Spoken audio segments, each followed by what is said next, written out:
Unsa na po'y tirada na to karong adlaw tats kay? Simple lang gud. Pansit-pansit lang sa ta. Kabalo naman mo hilig kay tag budget.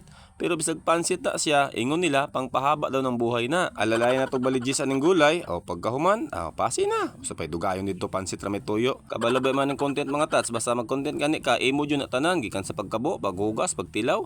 O pag unsa pa diha, mo na ato na ibutan na sa balde no kay pagkatuod musibat na ta.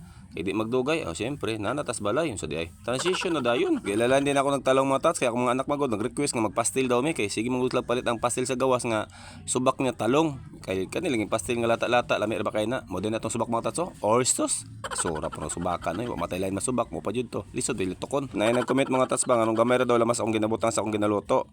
Basta si Tatsuki magluto, ahos bombay ra na. Importante na magic sarap, na namnam, ug unsa pa diha. Mura man na. Daog na, total dili man ni baligya.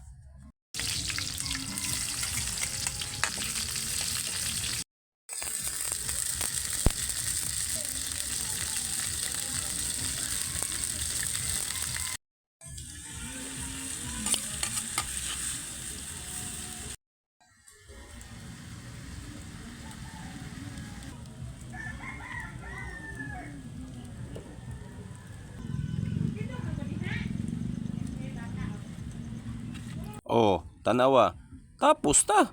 Pila ra gyud pansit. Mura pugi kag restaurant no. Ing ana ka special ang akong recipe karong adlaw mga tats. Pagkahuman alalayan nagbahaw. Kanang bahawa na hurot yun na. Syaro din na mahalin init kan pansit. Mga tats, atchop na. Pila ra gyud pansit.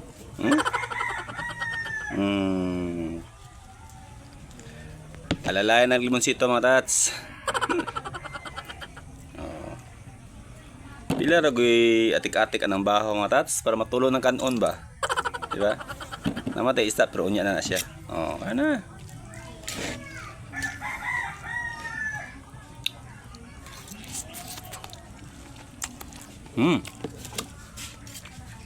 Way subak-subak mga tats. Orso. Basta moto ganiya. Kalayag bahaw. Daog na. Ani raman ng ilad-ilad ng bahaw mga tats. Mo? Pagkas tindahan, tag-10, piting gamaya. Kini 20 lang, uli. Pagbo pa ta.